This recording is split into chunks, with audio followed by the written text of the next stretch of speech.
Hello, everyone. Welcome to the webinar, Greenwashing or Profitable Corporate Social Responsibility, Making Strategic Sense of Carbon Credits. My name is Mike Holman. I'm a SCP and Group Director here at Lux, and I'll be moderating today's session. And our presenter is my colleague, Ari von Berkel, SCP and Group Director as well, leading our energy team. So it's going to be a very compelling presentation, and I'm sure there'll be questions. You can type those into the Q&A box on your screen throughout the webinar. We'll answer as many questions as we get a chance to during the session, but if your question doesn't get answered, you can always follow up with us by emailing questions@luxresearchinc.com, and we will respond. So with that, let's go ahead and jump in and hand things over to Ari. All right, thank you, Mike, for the introduction, and hello, everyone. Welcome to our webinar. I'm very happy to be presenting to you today on carbon credits. Carbon credits have gained a lot of interest from both clients and other organizations in our network. I would say as of roughly the start of last year, and that more or less coincided with everything that's evolved around COP26. And I'll show you why that makes sense and why you should be caring about carbon credits. So we'll first talk about the reason people look at carbon credits right now, and the reason carbon credits are not just greenwashing, but also an important part of trying to prevent climate change. Once we've done that, and then by then you should know why carbon credits matter, we are going to take a look at how you actually obtain carbon credits. And then we'll get back to that question, whether it's greenwashing or whether you're doing the right thing as a company by buying carbon credits. How do you walk that tightrope? And finally, we'll end with an outlook and maybe some pointers at how you can get active and strategize for your own carbon credit strategy.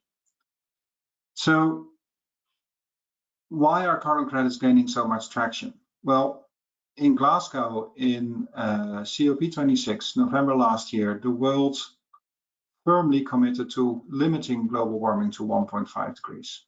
That's new because the Paris Agreement still says we should limit it to 2 degrees, but 1.5 might be better. Now it's a firm commitment to limiting global warming to 1.5 degrees. And if you look at what we need to do for reaching that limit, you can read the latest IPCC report, was published just 3 weeks ago, and that contains a lot of detail, but the quick and dirty summary of that is we could afford to emit about 2,895 gigatons of fossil carbon into the atmosphere, and that would be about the limit of reaching 1.5 degrees global warming. And we've almost already filled that entire budget. By the end of 2020, just 420 gigatons were left. And we're emitting about 35 gigatons per year, per annum, of fossil CO2. So that means that it's now not the end of 2020, it's rather the start of 2022, the late start of 2022. So we only have 10 more years left.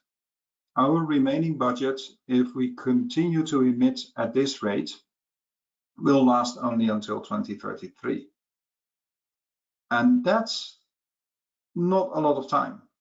If you look at all of the different ambitions, if you look at, for example, the ambition of the US federal government to have a carbon neutral power sector by 2035, you will note that 2035 is after 2033. So we're running out of time, and we're really running out of time. And that's where carbon credits come in. Carbon credits allow you to already start reducing CO2 emissions in the global system in a way that is alternative to addressing head-on your own emissions. And why that's important is because addressing your own emissions within 10 years is very often going to be very difficult, if not impossible. If we look at the current situation, if we look at what the world's doing today, and you look at the global fossil emissions, you'll note this is 36 gigaton. This is based on 2019 data, and the 35 is 2020 data. 2020 was a bit less emission due to a global pandemic. You'll remember that one. But if you look at the global emissions in 2019 by our estimate, looking at all of the different policies that are in place in different countries, about 22% of global fossil emissions were regulated are regulated between now and 2033. So that's 22%. It's regulated. There's 53% is addressable, meaning we know what to do about those emissions, but they're not yet regulated. And there's still 25% of the fossil emissions that we don't even know how to begin to address those. We don't have solutions ready to go. And even for the addressable ones, we have solutions. We know what to do, but we still need to scale and deploy those solutions. And all of that needs to happen within the next 10 years if we want to reach the 1.5 degrees. Now, regulated emissions are really important because regulation allows companies to increase their cost. A lot of, if not all, of the emission reduction measures will result in a more costly product. The cost price of your product will increase.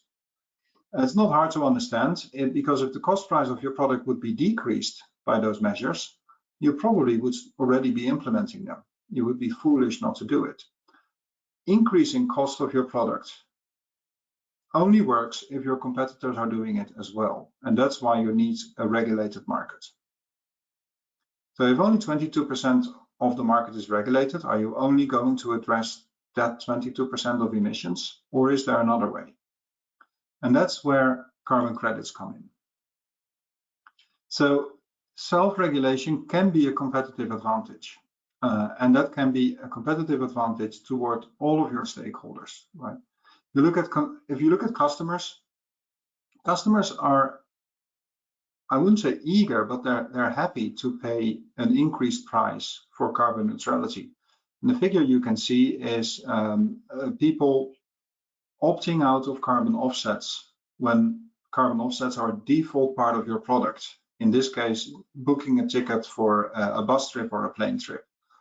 Only about 1/3 of the people will opt out of that if it's a standard part of your product. For shareholders, it's really important, and there's a mounting body of evidence right now that companies with high scope 1 emissions pay more for debt financing, about 23 basis points extra on debt funding.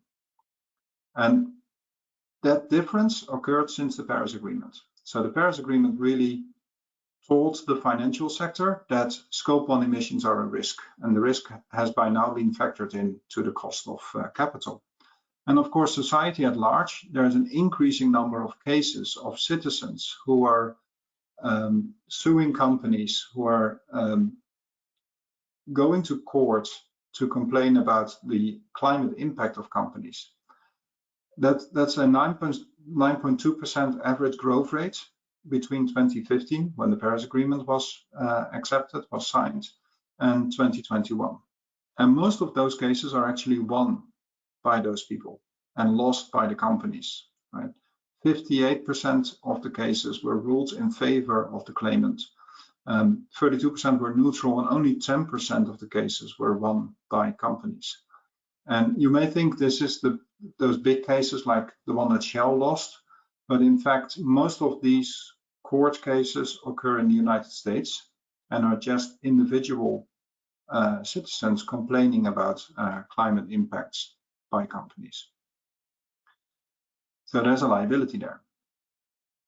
Now, given that your product is going to be more expensive once you decarbonize it, as I argued before, carbon credits actually allow you to gradually scale that impact on your business. So you can gradually increase the price of your product, and you can get the market accustomed to the new price level as well. So an affordable, scalable, and actionable option is needed. And a good example of that is Shell, who is supplying now climate neutral LNG since February 2021 to PetroChina. So this is LNG with an associated carbon credit, so that when PetroChina burns the LNG, the CO2 emission coming from that LNG is already offset by the credits that they bought alongside the LNG. This allows Shell to not provide bio-LNG or for example, synthetic LNG, which would be much more expensive, but to still provide a somewhat more expensive option to already provide climate neutrality. And this is a scalable option because right now, all of the LNG supplied to PetroChina includes the carbon credits, but they could have chosen to have only 50% with carbon credits, for example. So it's relatively well scalable. So if you look at carbon credits and you look at options that companies have to reduce CO2 emissions while not immediately addressing their own business, their own assets, there's a couple of knobs we can turn. If you look at our carbon balance, we have 35 tons of fossil CO2 that's emitted. We emit another 4 gigatons of CO2 due to land use change. So this is, for example, cutting forests to turn it into agricultural land, which emits a lot of CO2. Then fortunately, some of that CO2 is being absorbed either in the biosphere, plants, but also algae, or in the ocean. But still, about 19 gigatons is resulting in increased levels of CO2 in the atmosphere. And you can see that it's an imprecise estimate. There's about 1 gigaton that we don't really know where it belongs. So there's a slight error in the calculation as well. And those are all knobs we can turn. Right? You can start by reducing fossil emissions. If you're not doing it in your own assets, you may help others reduce fossil emissions. For example, you may help to insulate homes, and we'll see another example in a moment. You can also start to build a dynamic CO2 storage system, which is to try and stop land use change, preserve forests, or even to increase absorption in the biosphere. For example, by planting new forests or by increasing the carbon in the soil. And finally, you can also create additional permanent carbon sinks. And that could happen in concrete, or it could happen by carbon sequestration in depleted gas wells, for example. So all of those knobs that we can turn provide opportunities for you to create and buy carbon credits. And that brings us to the carbon credits proper. Now, carbon credits are not a simple product. They're a digital attribute to your product. Your product will look the same, whether there's a carbon credit attached to it or not, but in the digital world, there'll be a complete file attached to your product that constitutes the carbon credit. So it's a digital tag that is a tiny bit more complicated than the Apple tag you can see in the picture here. So let's explore a little bit further, because before embarking on carbon credits, you need to be aware of just how complex this product is and how data intensive. And in order to do that, let's start by being very precise about our terminology. So a carbon credit is not a carbon offset, and you cannot use the terms interchangeably. Even though people do very often, it's not wise to do so. A carbon credit is a certificate that shows that somehow 1 ton of CO2 has been removed from the atmosphere, or you have prevented 1 ton of CO2 to be emitted to the atmosphere. A carbon credit needs to be matched with a carbon emission. Now you can say, well, carbon emission, that's easy. I'm emitting carbon, I know how much. To a certain extent, that's true, but you have to independently verify the emission. You have to have someone verify that you're actually being truthful and being correct about your emission. If you combine the credit and the emission, you create an offset. So an offset is a carbon credit, a verified carbon credit with a verified carbon emission combined. And essentially, the emission and the credit destroy each other, which creates the offset. And with that understanding, we can take a look at the value chain. So in order to create a credit, there's a two-step process essentially. You first need to create a methodology, which is a way that a description of how you intend to remove the CO2, or how you intend to prevent the CO2 from being emitted, and how you intend to quantify that. Once the methodology has been approved, and we'll get to who does the approving of the methodology in a moment, you can start applying the methodology to a project. So then you have the project which can reduce carbon. And then, of course, you need to do all the measurements and all the calculations according to the methodology, and you need someone to certify that you did it all correctly. And that creates the carbon credits. And then to create an offset, you need to do all of that once again to your emissions. Measure, calculate, model your greenhouse gas emissions, certify that you've done it correctly, and then you can combine the credits and the emission to an offset. So who does that methodology creation and approval thing? Well, it's not a government, because this is a voluntary carbon credit market. And currently there are 4 standards organizations, not-for-profit organizations, very often established by an NGO, who will do that for you. So there are 4 different industry standards organizations: Verified Carbon Standard, Gold Standard, American Carbon Registry, and Climate Action Reserve. You may find 1 or 2 other niche standards organizations, but these really are the 4 big ones. Then they don't certify, they don't verify the credits themselves. That's outsourced to commercial organizations that are good at doing any verification of measurements. And there's at least 40 of those verification and validation bodies. They need to be appointed or recognized by the standards organization. And many of them work with multiple standards organizations. So you can see a couple of examples here, but there are many more. And finally, the organizations that are creating the projects. And there are hundreds of them. They're typically small size or medium sized organizations. You can see Green Choice, which is an energy retailer. You can see Carbon Green Investments, which is an investment fund that's investing in those projects. But there are hundreds of those organizations. I'm only showing 4 examples right here. So just to appreciate the digital nature of carbon credits and to look at how data intensive it is, we can look at one methodology. In this case, it's re-wetting of drained tropical peatland. Peat formation stores carbon. It's actually quite good at storing carbon relatively permanently. Peat is one of the precursors for oil and gas, of course. But if you drain peatland, if you make it dry, the peat formation stops. So re-wetting drains peatland increases the absorption capacity of the biosphere. And that's how you create the carbon credits. But to show how much carbon credits you create, you need to do a lot of data collection and a lot of modeling. So what you can see here is the actual methodology description, and this is the front page of it, but it's a 86-page document describing how you need to collect data on the terrain, on the water flows, how you need to feed it into a computer model, a prescribed computer model that's then simulating peat formation, and how you then need to look at also all the errors in your possible measurements. So this is a lot of data collection, and you need to store all the data, and you need to make all the data transparent to the verification body. And that's what I mean when I say it's a digital attribute, and it's a complicated digital attribute. Specifically, if your company has no history in anything to do with peat.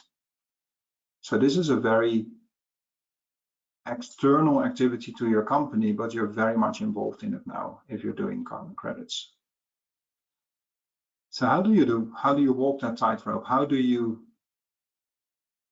create a carbon credit strategy that's a win-win, that's not greenwashing, and that also doesn't distract from solving the problem in a more fundamental way, which is addressing your own assets? Well, here are your options. You can do emission reduction, and you can see here how much in each standard depends on emission reduction, right? Almost all gold standard carbon credits, for example, are emission reduction credits. If you choose to do this, you run a couple of risks. One risk is that regulation can catch up with you. So an emission reduction that's currently voluntary may become regulated, which means that it's no longer a voluntary carbon credit. Another risk is that the public perception is not very favorable. A lot of the public will say, yeah, it's voluntary, but you should have been doing this anyway, right? Saving emissions is a no-brainer. So why don't you just do what's right? I don't want to pay extra for it. And very often the quantification is difficult because in effect, with emission reduction, you're trying to prove that something didn't happen, which, as we all know, is very difficult. On the other hand, it's quick and scalable, and there are many options. And usually it's a relatively good business case, so it's also relatively cheap. One example is this one, where a company called Impact Carbon is selling improved cook stoves in Uganda. So this results in an emission reduction because it results in a saving on charcoal use in Uganda. And the stoves are a bit more expensive, but the company offsets the additional cost of the stove by selling carbon credits. And per year, they sell about 74,000 carbon credits. They've sold about 500,000 units right now in Uganda. And this is a really interesting idea, which is also very likable to the general public. Now, you can also go for dynamic storage. What's dynamic storage? With dynamic storage, you depend on the dynamics of the system.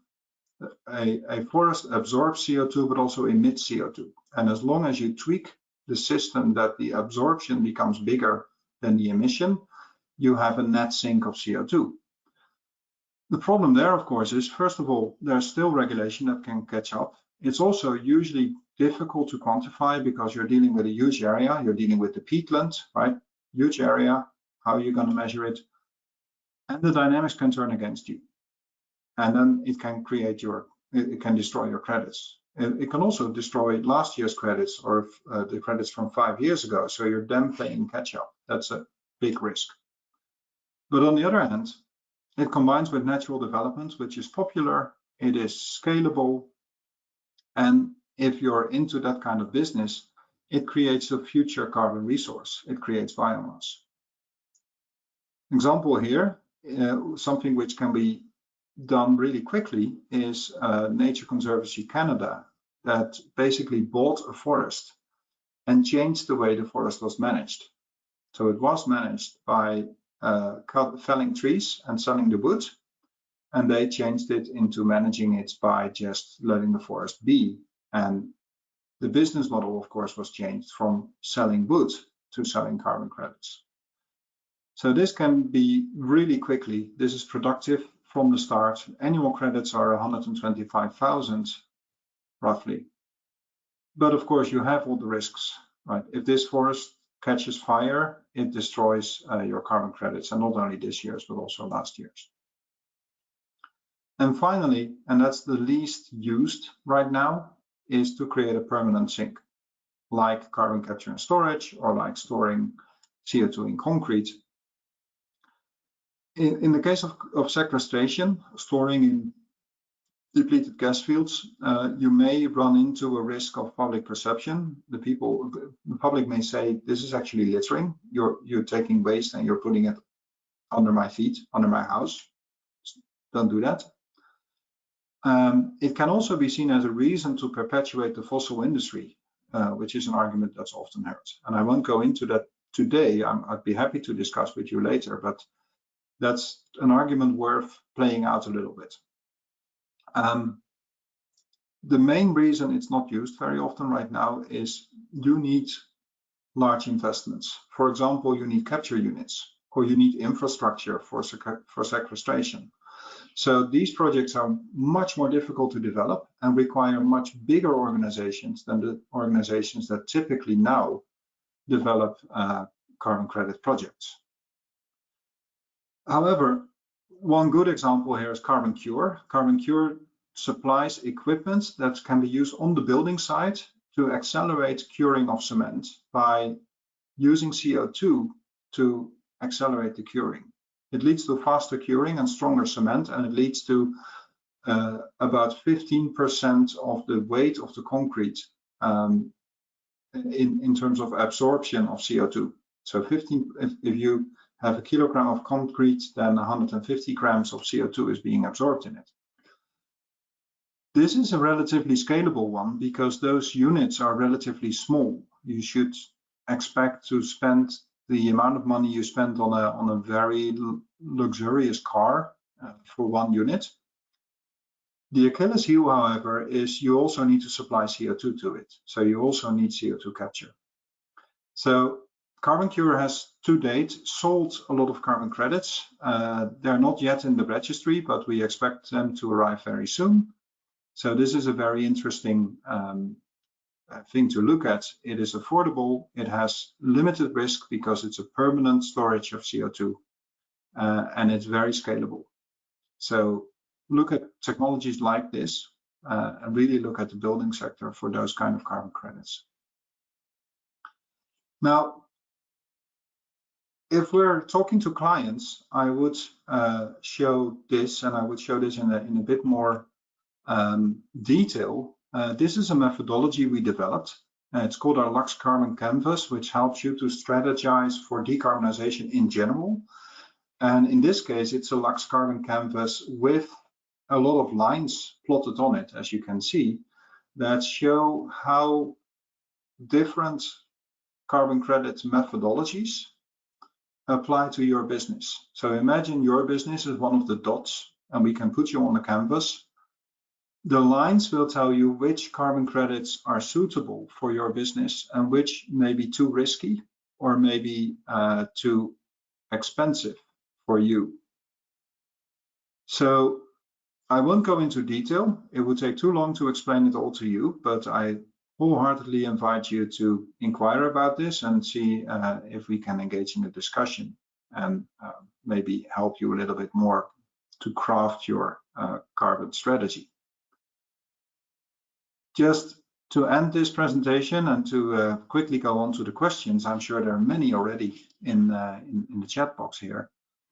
So just to summarize, industrial decarbonization requires more time.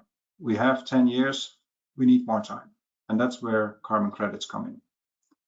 Carbon credits can already create a competitive advantage, not just to your customers, but to all stakeholders, so also to your investors. And at the same time, they will help accelerate the reduction of greenhouse gas emissions.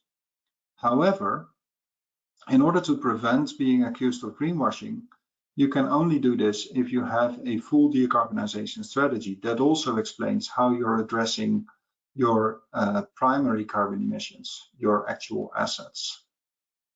And while doing that, you must balance the liability that any carbon credit presents to your company and the utility of those carbon credits. And that depends on who you are as a company and how you do that. With that, let me pause here and see if there are any questions. Great, thank you, Ari. It's fascinating stuff, and there are indeed a lot of questions. We have time to take maybe just a couple of them. One of them, maybe provoked by your carbon cure example, asks, would converting CO2 into plastics be considered sequestration? Yeah, so that's a thorny one to begin with already, right? So it depends on who you ask, but you're asking me. I'd say it would, but you would have to be very specific about where the plastics are being used. So if you were converting CO2 into single-use plastics, I don't know, polyethylene for your lunch or something, I would say that's a very risky path to embark on, and I would strongly encourage you to not do that. However, if you're converting it to plastics to be used in, let's say, cars, maybe in polyurethane for a car seat, that would be a very good example of a credible carbon credit. In particularly because polyurethane is also the way CO2 is embedded in it is in the form of a carbonate. So also thermodynamically, it is a very stable way of storing carbon. Yeah, it really depends on the end of life, right? If you stipulate that the plastic is going to be fully circular and recycled indefinitely, then it stores the carbon. If you stipulate that it's going to end up being incinerated, then obviously it doesn't. Yep. Yeah. So if you are able to actually close the loop, that would be even more credible. But that, of course, is a lot more effort than just getting the carbon credits. Then you're already changing your entire business model. That's a whole other webinar. Yeah. There's also a question about regulation. Do you expect there to be more regulation around these, or is it really going to be more industry kind of self-regulation in these voluntary markets? And relatedly, there's also a question and comment about the EU, things like the EU carbon border adjustment mechanism. Is that something that you expect to spread and be adopted in the US and elsewhere as well? Yeah, so as for regulation, so far it's a voluntary market, but I think there will be an urge by governments to get more of a grasp on this, and maybe to set some guide rails at least as to what is an acceptable carbon credit and what isn't. Also because those governments will be discussing with companies who will then say, hey, we're doing our thing already, we're helping out, we're doing carbon credits, and so governments will need to have an opinion on that at some point. As for the carbon border adjustment mechanism, the way it's phrased right now is, so just really quick seminar on the CBAM, right, carbon border adjustment mechanism. If you want to import things into the EU of a certain nature, there's a list of which products are subject to this. You have to buy CBAM certificates, and the reason for that is that you need to pay a similar price for CO2 emission as companies inside the EU do through the European Trading Scheme for Emissions, so that there's a level playing field, at least inside the EU. Now, one of the stipulations is that if you can prove that you already paid a price for the carbon emissions in your own country, in your own production, then you can be exempt from buying the CBAM certificate.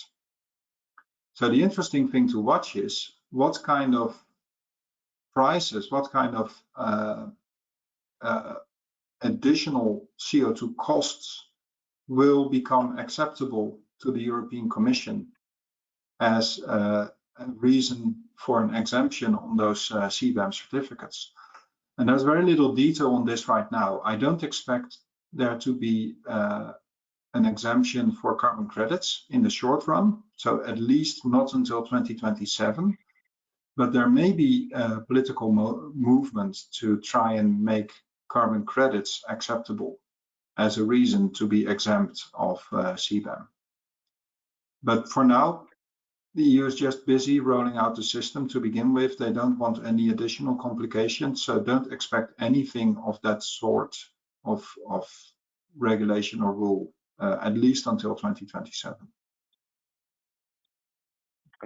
Good. Well, I think it's about all we have time for in terms of questions. Any other closing thoughts to leave our audience with, Ari?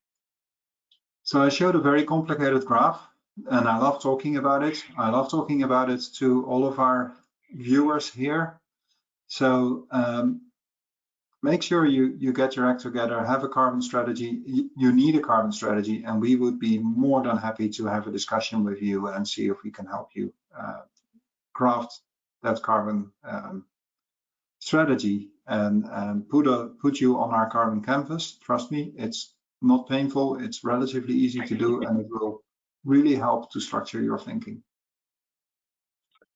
Well, thank you, Ari, and thanks to everyone for joining today. You will get an email with the slides later on, and you'll also be prompted to complete a survey when you leave the session. Really appreciate any feedback you can give us there. I'd also just draw your attention to some of the upcoming events, especially one we're really excited about, the Lux Debate. This is going to be an in-person event in Boston, moderated by Scott Kirshner of the Boston Globe, where we have two teams who are facing off and debating the provocative statement, Is Sustainability the Enemy of Growth? So if you're available to join us in Boston on May 2nd, please check that out. It's going to be a really exciting event there. But thanks again for everyone for joining. Thanks to Ari for the presentation, and have a great rest of the day.